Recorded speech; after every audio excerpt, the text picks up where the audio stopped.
여러분, 이 본문은 교회를 세우는 방법을 지금 설명하셨어요. 보세요. 11절 보면 맨 앞에 뭐가 나와요? 그가 누구예요? 예수님이 어떤 사람을 사도, 선지자, 복음 전하는 자, 목사, 교사로 세우셨다는 거예요. 우리를 세우신 분이 크게 되고 우리를 세우신 분이 예수님이라는 거예요. 그랬더니 그렇게 세웠는데 이렇게 한 이유가 12절이 나와요. 그렇게 한 이유는 성도를 온전하게 하여 일을 하게 하며 그리스도의 몸을 세우려 한다. 그러면 여기 그대로 띄워놓으세요. 그리스도의 몸은 뭐예요? 크게 대답하세요. 교회죠. 봉사의 일은 뭐예요? 여러분, 교회 오시면 봉사 영역이 엄청스럽게 많아요. 운전봉사도 있고 주차봉사도 있고 교사도 봉사고, 하여간 교회를 위해서, 이웃을 위해서 섬기는 모든 일은 이 봉사에 들어가 있어요. 아멘이세요? 근데 그 일을 하게 하며 했는데 그 앞에는 뭐가 나와요? 이는 성도를 온전하게 하여 이렇게 되어 있어요. 자, 그러면 이 말씀을 보시면서 여러분 어떤 생각하세요? 성도를 봉사자로 세우는데 온전하게 된 다음에 봉사자로 되어져 가는데, 그 후에는 그리스도의 교회를 세우는 데 목적을 두고 우리를 부르셨다. 아멘. 그러니까 온 성도는 우리가 존재하는 데가 예배만 드리고 돌아다니는 사람이 아니고 하나님의 몸된 교회를 세우려고 우리를 택하여 부르셨다. 아멘 되세요. 이게 다양한 지체들이 교회에 오셔서 각자 믿음의 분량대로 봉사와 섬김을 통하면 교회가 세워지는 거예요. 교회는 곧 하나님의 나라입니다. 할렐루야. 그래서 이 교회를 세운다는 게 쉽지 않은 거예요. 왜냐하면 하나님의 나라는 그냥 하나님이 하고 싶은 대로 내비두는 게 아니라 악한 영과의 절대적인 전쟁이 있어요. 무지무지 어려워요. 제가 이 교회론을 오늘 이렇게 하영조 목사님에게 50권의 책을 소개받으면서 그걸 읽어봐. 교회보다 더 멋있고 행복한 일은 없어. 이 말씀을 듣고 교회에 대해서 제가 한때 미쳐 있었어요. 이 개척도 그래서 한 건데, 처음에 그래 개척을 하겠다는 마음이 불임 붙었는데 뭘로 어떻게 하지? 이렇게 생각이 들었어요. 그래서 이제 목사님께 여쭤봤더니 누디아들 만나봐 이러는 거예요. 근데 누디아가 지금 어디 있어요? 그래서 제가 어디서 만나야 돼요? 그랬더니 기도원이나 어디 하나님이 인도하시는 곳에 있어? 이러는 거예요. 뭐 감이 와야지 여러분. 그런 상담은 안 하는 게 나아. 되게 막막해. 그런데 그때 성경이 저에게 다가오기를, 마태복음 28장 19절 20절이 지상명령이에요. 거기를 딱 보니까 therefore go 하면서 시작하는 게 뭐냐? 가라. 그러므로 가라. 이렇게 시작이 돼요. 근데 가서 어떻게 하냐? 가서 많은 이방 사람들을 만나서 제자를 삼어. 이게 시작이에요. 그러니까 가는 것이 있어야 되는 거예요. 앉아있는 게 아니라 가야 된다는 거죠. 할렐루야. 그래서 그때 이제 당견에 와서 하는 건 뭐냐? 가는데 누구한테 갈 거냐는 거야. 어디로 갈 거냐는 거야. 그래서 기지시로 이틀, 시내로 이제 6일, 이제 4일 이렇게 해서 6일을 나가는 걸로 결정한 거야. 그래, 가면 또 어느 지점으로 갈 거냐? 시내는 이제 거리에 상가 중심으로 해서 병원으로 돌아서 관공서, 시청까지 들어오는 거, 코스를 그렇게 잡고 매일 가고, 기시는 길거리 돌아다니는 게 한계니까 뱅글뱅글 돌고 오는데, 그러다 가기 어디까지 갔냐면 저기 도문이까지 간 거예요. 그리고 거기서 시간이 또 맨날 그분 만나니까 또 발을 뻗쳐간 게 순성을 간 거고요. 제가 4년 8개월쯤 그렇게 다닌 것 같아요. 근데 우리 교회가 400명이 넘었어요. 더 이상 앉을 곳이 없어요. 없는데 고마운 것은 본인이 안 오면, 충청도가 양반 동네인 게, 본인이 안 오면 미안하면 본인은 더 이상 낯이 없어서 못 온대. 내가 3년을 와도 안 왔는데 내가 이 얼굴을 어떻게 미안해 가냐, 그러면서 딴 사람을 보내는 거야. 이 충청도 참 재밌는 곳이에요. 그냥 전혀 다른 사람을 보내갖고, 저도 보도 못한 사람이 와 있어요. 그러면 누가 가보라 해서 왔다는 거야. 여러분 신비하잖아요. 이게 충청도의 분위기예요. 여기가 당진이고, 그렇게 해서 동일교회 시작이 됩니다. 교회 시작이죠. 근데 아무것도 모르는 분들 데리고 어떻게 교회를 하겠어요? 제자를 삼아야지. 그래서 제자 훈련을 지금 사택이 있잖아요, 마당에. 거기서 150명을 했어요. 사택이 난리가 나죠. 150명이 들락거리면서 계속 하니까 밤낮을 가리지 않고 제자 훈련하면서 그분들이 훗날의 교회 지도자로 전부 자리를 잡고, 그 중에 많은 분이 지금 장로님이 되셨고, 여성 중에는 구역장, 지역장, 지금 교구장까지 올라간 분이 다 제자 훈련 통해서 나온 분이에요. 근데 제자 훈련 들어서 더 이상 제가 이제 사람을 감당이 안 되니까 그때 판을 바꾼 것이 화요 성경학교예요. 화요 성경학교에서 신앙의 핵심을 잡아준 거예요. 그러다 보니까 놀라운 것은 위기에 있는 가정들이 살아나는 거예요. 그리고 계속 하나님이 역사를 하시는데, 하나님이 실체적 존재감을 모르면 교회가 종교 생활하는 거거든요. 하나님이 역사가 있어야 되잖아요. 초대교회처럼. 그래가지고 이제 그런 기도를 하는데, 처음 만난 게 고대에서 계시는 러시아의 모스크바 정치학과 나온 박사 되시는 분이 정신병이 걸려서 저를 데리러 와서, 그분하고 만난 게 당긴에 귀신 붙들린 사람 처음 만남이에요. 그래서 그분과 씨름을 하고 결국에 그분이 아버지가 교회에다가 데려다 놓고 가버린 바람에 그 사람하고 제가 함께 합숙을 하면서 귀신하고 싸우는데, 제가 귀신을 본 적이 있어야지 싸우지. 이렇게 완전히 눈이 이상해지면 헛소리하고 이상한 막 행동을 하는 거예요. 막 떠들고 제어가 안 돼요. 또 말리면 더 소리를 크게 지르고, 그러니까 이 사람이 산으로 갈지 바다로 갈지 모르니까 같이 엮여져 앉아서 이게 사람이 죽을 지경이에요. 그러니까 귀신이 들면 본인은 괜찮은데 옆에 있는 사람이 더 괴로운 거야. 왜냐하면 본인은요 막 웃고 이러잖아. 근데 웃는 그 모습 보고 옆에 사람 미치는 거야. 진짜 성한 사람이 미치는 거라고. 이래가 씨름을 해서 결국에 그분이 귀신이 나갔어요. 할렐루야. 교회는 영적 싸움이 있음을 얘기하는 거예요. 그랬더니 이게 소문이 나가지고 일본서까지 귀신 든 사람이 온다니까. 못 살겠는 거예요. 내가 이렇게 딱 보면 보이는 귀신이면 좋은데, 긴가민가 해서 와서 소리 지르고 이상한 짓 하는 사람을 만나면 나가기 전까지는 감당이 안 되는 거예요. 그렇게 한 4년 동안 귀신과 더불어 살았어요. 하나 보내면 또 오고 하나 보내면 또 오고 계속 오는 거예요. 와, 이게 진이 났어요. 이러다 보니까 또 그것도 뜨악해져. 다음 단계 또 넘어가는 거예요, 이렇게. 교회가 성장 과정의 역사가 그래요. 그러다가 이제는 그 스스로 오는 분들이 많이 생기면서 이제 제자 훈련이 일어나면서 그렇게 교회가 왔는데, 그때 제가 많이 읽었던 말씀이 있어요. 너무 지치고 외로우니까, 목회자가 뭔지도 모르니까 어떤 분은 저를 이렇게 등을 두드리면서 오늘 시원했습니다. 이제 성도님이 예배 설교를 끝내고 나갈 때 제 어깨를 두드리면서 오늘 시원했습니다. 어떤 분은 또 설법이 괜찮았습니다. 벨소리를 다 하는 거예요. 이게 듣도 보도 못한 말을 듣는 거예요, 여기서는. 왜? 교회를 모르니까. 하여튼 괴괴한 일이 끝없이 일어나요. 이게 그러면서 교회가 일어나는데, 그 당시에 가슴에 위로가 됐던 말씀이 있는데요. 오직 모든 일에 하나님의 일꾼으로 자천하여 많이 견디는 것과 환난과 궁핍과 고난과 매맞음과 갇힘과 난동과 수고로움과 자지 못함과 먹지 못함 가운데서도 깨끗함과 지식과 오래 참음과 자비함과 성령의 가바와 거짓이 없는 사랑과 진리의 말씀과 하나님의 능력으로 의의 무기를 좌우에 가지고, 무명한 자 같으나 유명한 자여 죽은 자 같으나 보라 우리가 살아있고, 징계를 받는 자 같으나 죽임을 당하지 아니하고, 근심하는 자 같으나 항상 기뻐하고, 가난한 자 같으나 많은 사람을 부욕해 하고, 아무것도 없는 자 같으나 모든 것을 가진 자로다. 많이 읽으면서 많이 울고 위로받았던 말씀이에요. 그렇게 어려운 바닥에서 온 몸으로 내놓을 게 없으니까 온 몸으로 전도하는 일에 몰입을 했고, 교회가 세워지니까 제자 훈련을 시켰고, 그때부터 교회 안에서는 이제 그 제자 훈련이 계속 진행되어 가면서 하나의 일꾼이 세워진 거예요. 처음에 제가 집사님 한 분 세워놓고 얼마나 운지 아세요? 교회가 장로님 2분을 세우게 돼요.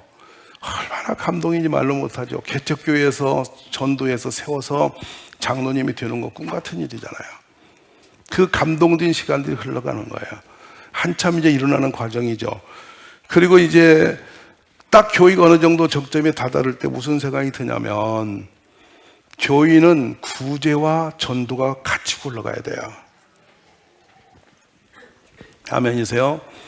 그래 당진에 있는 7개 초등학교 교장 선생님들을 찾아뵙죠. 가서 혹시 가정에 고통스러운 자녀가 있으면 좀 추천해 주세요. 그랬더니 어림도 없대요. 그것이 개인의 프라이버시의 문제가 되기 때문에 줄 수 없다는 거야. 나오니까 어느 날 교장 선생님이 끈질기다고 그러면서, 이게 공개할 수는 없지만은 참 아픈 애들이 많다 이거예요. 그래서 하나하나 7개 초등학교에 데이터를 6개월쯤 지나서 손에 들었는데 148명의 아이들이 이혼이나 사망으로 인해서 부모가 버림을 주니 시골의 할머니, 할아버지 손에 와 있는 거예요. 그때 저는 그렇게 많은 줄 몰랐어요. 그리고 당진의 그 당시 장애자가 99년도인데 5,000명이 넘더라고요. 데이터가 장난이 아니에요. 근데 장애우는 제가 국가가 많이 손을 대고 있어서 괜찮은데, 이 조손 자녀란 이름으로 딱딱지 붙은 아이들이 너무 마음에 걸리는 거예요. 그래서 부랴부랴 제가 부산에 있는 문계화 권사님을 만나서, 그분이 좀 재력이 있었어요. 그래서 권사님, 당진에 빌딩 하나 지어주세요. 지으시면 빌딩 임대료는 제가 드리겠습니다. 그래서 거기서 이런 일을 하려고 했더니 그분이 올라오셔서 건물 5층을 지어서 교회에다가 운영권을 줬어요. 그게 지금 말하는 지역 아동센터가 없을 때 했던 사역이에요. 근데 그때 이제 보면은 우리 집사님들이 아이들의 뭐 토스트 해다 주고 막 그렇게 했던 것이 생생한데, 148명을 제가 다 초청했지 않겠어요? 선생님이 또 이렇게 도와서 보냈지 않았겠어요? 근데 48명만 남고 100명이 떠났어요. 희한해요. 48명만 남대요. 근데 그 중에 2명이 중학교 다니는 아이가 들어왔어요. 중학생은 오는 곳이 아니에요. 초등만 제가 도우려고 했던 거예요. 근데 그 중에 잊지 못할 사건이 2건이 있어요. 하나는 이 다리가 이 선천적으로 발바닥과 등이 뒤비져서 나온 장애자예요. 근데 여기 대덕리에서 온 하나 중학교 2학년 아이는 5학년 때 다리가 운동회 하다가 부러졌는데 아무도 돌보지 않고 방치해버린 거예요. 그러니까 뼈가 부러진 채로 이렇게 자랐더라고요. 이 다리를 들고 다니는 거예요. 디딜 수가 없이 이렇게 덜렁덜렁한 다리를 나무 막대기를 걸쳐갖고 이렇게 다니는 거예요. 이 대한민국에 이런 일이 있다는 거 상상이 안 가시잖아요. 2 아이를 아산병원으로 데려갔죠. 서울에 가서 진료를 받는데 의사 선생님이 그래요. 다리 부러진 아이, 선천적인 아이는 쉽게 할 수 있는데 얘는 작다 못한다. 왜냐하면 신경이 다 나갔다 그래. 얼마나 불쌍합니까? 뼈는 뼈대로 자랐는데 이 무릎 밑에 발이 떨어져서 끊어져서 따로 자라버렸어요. 이렇게 사진을 보니까 이렇게 생겼어요. 와, 너무나 저는 충격이었어요. 그러면 선생님이 이걸 몇 번 재수술하면 혹시 모르니까 같이 힘을 써보자 하는데, 그때 6,400만 원, 지금 6억 4천 돈이라고 제가 어마어마한 경비가 나와요. 근데 그거를 그 선생님들이 무료로 해주셨어요.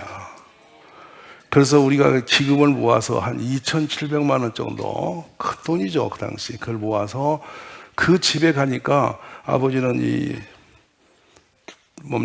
술로 인해서 망가져갖고 계속 국가에서 나오는 보조금으로 술만 먹어서 술병이 마당에 산처럼 쌓여있고, 집은 줄줄 새는데 부엌이 물이 공고해 있어요. 비가 온 뒤에. 그냥 밥을 못 해먹는 집이에요. 근데 거기에 형제 셋에 정신장애인 엄마가 누워있는 거예요. 너무 끔찍했어요. 그래서 그 집을 데리고 어디로 갔냐, 지금 용현리 가면 용현 장로교회가 있어요. 그 뒷마당에 밭을 사서 거기다가 집을 지었어요. 34평형을 지어요.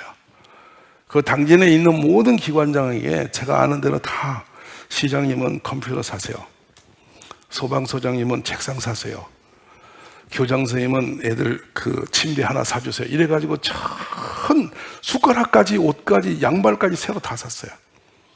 그래가 12월 23일 날 입주 예배를 드리는 거예요. 마당에서 국수를 바르고. 근데 이 사람들 목욕을 시켜서 집으로 태 끊고 이제 구수랑 예배드리고 입주를 시켰는데 다 티가 왔어요. 왜냐하면 우리 집 아니라고. 그거 보고 얼마나 운지 몰라요. 근데 이 두 자매가 다리가 다 회복이 되어 정상으로 돌아왔어요. 할렐루야. 그때부터 저희는 이제 구제 활동을 하면서 지금도 토요일 날 이 구제는 멈추지 않고 하죠. 교회가 교회되는 게 뭔지를 말씀드리는 거예요. 그걸 말하지 않지만 지금도 토요일만 되면 우리 교인들은 도시락을 들고 할머니 할아버지들이 계신 곳에 가서 냉장고를 청소해드리고 그 가정을 정리해드리고 거기다 새로 반찬을 넣어드리고는 착한 이웃 선교단체가 있어요. 그러니까 보이지 않지만 늘 체력이 부족하지만은 우리가 힘을 다해서 그걸 공급하는데 이것도 여러분 여간 힘든 게 아니에요. 그러나 끊임없이 그 일은 멈추지 않고 하고 있는데 처음에는 880가정을 제가 하다가 저도 순성의 4가정을 맡았거든요. 그런데 그 산속에 컨테이너에 있는 할아버지들 있질 않아요. 얼마나 이 허전한지. 세상에 개도 종류가 다 많잖아. 개도 이렇게 다니는 개도. 개가 뭔지 아세요? 동네에 똥개를 데리고 사시는 거야. 그러니 냄새가 보통 많이 나는 게 아니야. 근데 개하고 그렇게 개 2마리하고 할아버지가 컨테이너 안에 사시니까 털하고 이게 집이 아니야. 그걸 청소해주고 도시락 넣으리고 오시면 다음 주 가면 또 그러고 있는 거야. 못 살게 해서 그래서 할아버지 왜 개를 이렇게 기르냐 했더니 위로워서 그렇대. 개하고 그냥 같이 사는 거야. 참 눈물겨운 일들이죠. 그러다 그걸 이제 여성의 전당에 이걸 다 가져가고 우리가 지금도 한 80여 가정을 섬기고 있는데요. 교인은 무슨 것이냐? 전도에서 영혼 살리는 것과 약한 이웃을 품는 데 있어요, 목적이. 아멘 되세요? 그래서 교회 여간에 있는 모든 곳에는 가난이 없어야 돼요. 헐벗고 굶주리고 못 먹는 사람이 없어야 돼요. 우리는 그런 쪽에 좀 지속적인 눈을 열으셔야 될 줄 믿습니다. 그리고 나서 지금 제가 그 다음에 한 게 뭐냐면 학원을 갈 수 없는 연약한 아이들이 너무 골목에 많은 거예요, 그때. 그래서 명지 아파트에서 아침마다 아이들을 태워서 송악으로 와서 이제 그 기지시에다 아이를 내려놓고 중학생들을 태우고 저기 송악 중학교를 가서 내려주고 이렇게 하면서 했는데 나중에 학원들이 막 생기면서 이제 학원차가 아이들을 태우러 가요.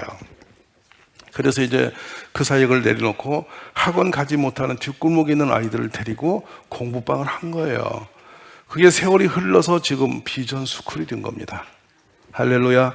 그러니까 그 비전 스쿨의 역사도 참 가슴 아픈 거는 친구들이 학원을 갔는데 자기는 갈 곳이 없으니까 집에도 못 있고 골망에도 못 있고 애가 엉거추 좀 뒤로는 아이들인 거예요. 걔들을 데리고 현대아파트 상가 3층에서 공부방을 했는데 이게 너무 잘 됐어요. 잘 되니까 밖에 선생님들이 와가지고 이걸 학원으로 해서 좀 더 잘 가르쳤다고 해서 제가 맡겼거든요.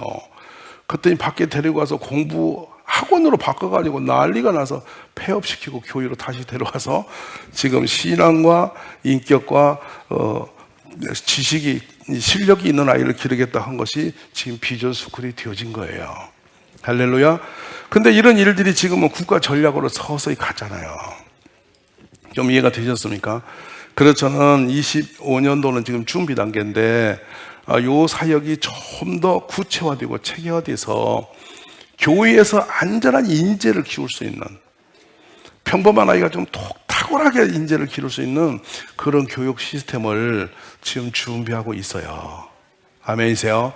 그래서 우리 아이들이 정말 믿음이 좋고 실력도 갖춰지고 어디 가도 인격적으로 탁월한 그런 인재를 길러서 이 국가가 필요로 하고 하나님 필요한 사람을 교회에서 길러내자. 그런 인재 양성에 지금 여러분 비전 스쿨이 여기까지 온 것도 참 잘했지만 한 단계 더 뛰어오르는 그런 역사가 일어날 줄로 믿습니다. 그래서 우리 대안학교는 일반 대안학교가 아닌 이제 탁월한 인재 양성하는 정말 최특급의 학교로 올라가게 될 거예요. 기도 많이 해주시기 바랍니다. 그리고 나가서 이제 우리들이 문제예요. 오늘 성경 본문을 보면 뭐라고 되어 있어요? 에베소 한번 띄워보세요. 성도를 온전하게 되어 있었다는 거에 온전하게 만들어야 된다는 얘기예요. 이게 헬라 원어로 가면 어떤 거냐면 망가지고 부서지고 장애가 생기고 이런 상태예요. 근데 온전치 않은 사람들을 데리다가 봉사일을 하면서 그들을 온전한 사람으로 점점 가리키고 봉사하면서 만들어지고 해서 온전한 지체로 올라온다는 거예요. 아멘이세요? 그러니까 여러분, 이제 이 단계가 저희 동일교회가 집중할 단계인 거예요. 이제부터. 그러면 여기 보세요. 성도를 온전하게 한다는 것은 전부 다 우리가 완전치 않은 부실한 지체들이라는 거예요. 근데 부실하고 약한 사람들이 모여서 봉사일을 하다 보면 서로가 충돌이 있게 없게? 대답해 보세요. 내가 김치 담그는데 저것 좀 더 넣어. 지는 하지도 않으면서 말로 하면 열받아 안 받아? 제가 제일 열받는 것은 자기는 안 하면서 말로 하는 사람이 제일 짜증나. 무슨 말 아세요? 그러니까 제가 하는 거예요. 젊은이가 뭐 하면 가서 그냥 응원해 주는데 이건 이러면 되냐 하고 또 댐비. 그러면 네가 해라. 이런 소리가 나오고 싶잖아. 그러니까 이 봉사하는 게 쉽지 않아. 시간도 어렵고 우리가 모든 것에 헌신이 돼야 되는데 어려운데 그 봉사를 하면서 어떤 일이 생기냐면 내가 온전해져. 이럴 때는 이렇게 적응하고 저럴 때는 적응하고 좋은 사람, 괴로운 사람 다 어울려서 사는 방법을 터득하면서 내가 성숙해지고 부실하고 내가 못난 내가 사람이 되어져 가는 거예요. 아멘이세요. 그래서 이렇게 저 온전케 하다라는 말씀은 너무 중요한 말씀인데 여러분 예수님처럼 많이 온전케 되기는 너무 멀어. 내가 봐도 희망이 안 보여. 그렇지만 그래도 사람 보기라도 어느 정도는 돼야 할 거 아니야. 아멘이세요. 옆에 분 인사 좀 하세요. 내 눈에는 그래도 어느 정도 돼 있어야 할 거 아니야. 맞아 안 맞아? 그것도 못하면 되겠어. 하나님 수준은 안 갈지라도 사람 수준은 돼야 할 거 아니야. 그래서 그 사람다운 따라서 사람다운 사람이 돼야지. 그러면 살만 나는 거야. 사람이 사람답지 않아서 힘든 거 아니야. 근데 저희 온전케 하다는 것은 예수님의 형상으로 점점점 회복되어 간다 뜻이에요. 아멘. 우리가 그런 일을 위해서 이번에 마을 제도로 가는 거예요. 마을 제도는 그런 뭐냐? 내 맘대로 살던 우리들이 마을의 공동체 안에 서로가 돕고 위로하고 서로가 나눔을 하고 서로가 함께 힘을 모으고 그래서 하나님의 선한 일들을 같이 봉사하면서 같이 어울려 가는 거예요. 할렐루야. 저는 그게 행복이라고 생각해요. 제가 우리 교회에서 그 특별히 기억에 남는 큰 사역들이 뭐냐면 삽교천이 6급수로서 아주 질타를 받고 썩은 냄새가 나고 그랬어요. 그래서 우리 온 교인이 들어가서 삽교천에 있는 썩은 쓰레기를 다 건져냈잖아요. 그거를 몇 주간 가서 다 건져냈어요. 건져내니까 산이 되었어요. 산이 여기저기가. 그래서 그때 군청인데 군수님에게 얘기했어요. 그좀 치우라 했더니 군수님이 가보고 너무 놀래가지고 저한테 찾아왔어요. 와, 그렇게 많이 나왔냐. 근데 우리 숫자가 많으니까 한 주먹만 갖다 놔도 쌓여갖고 산이 되는 거야. 그래가지고 삽교천에 쓰레기를 다 건졌잖아. 대단했어요. 근데 그때 그 8톤 이게 긴 트럭으로 시에서 12트럭을 실어냈어요. 그러니까 우리 동일교회 꼬맹이도 다 그걸 건지고 했으니까 장난이 아닌 거야. 그러다가 태안에 기름 유출이 있었잖아. 그걸 우리가 3일간 가서 그걸 닦고 나는 어지러워 죽는 줄 알았어. 그게 기름이 코로 들어오니까 사람이 정신이 어지럽잖아. 그걸 우리 교회 했잖아요, 여러분. 그러니까 이렇게 봉사를 하면서 단합이 돼가지고 영차가 되는 거야. 할렐루야. 생전 모든 사람도 같이 그 돌멩이 가서 닦다 보니까 친구가 되고 그 쓰레기 줍다 보니까 친구가 되고 이랬어요. 이게 봉사일을 하는 것은 어쩌면 사람이 착한 일 하면서 착해지는 거야. 알아듣습니까? 이런 일을 통해서 지금까지 교회가 왔는데 하나님이 정말 기뻐하시는 교회를 여러분 손으로 세워가시면 교회 주체적으로 서는 여러분들에게 하나님이 특별한 축복을 주시는 거예요. 우리 그렇게 함께 하시기를 주의 이름으로 축원합니다.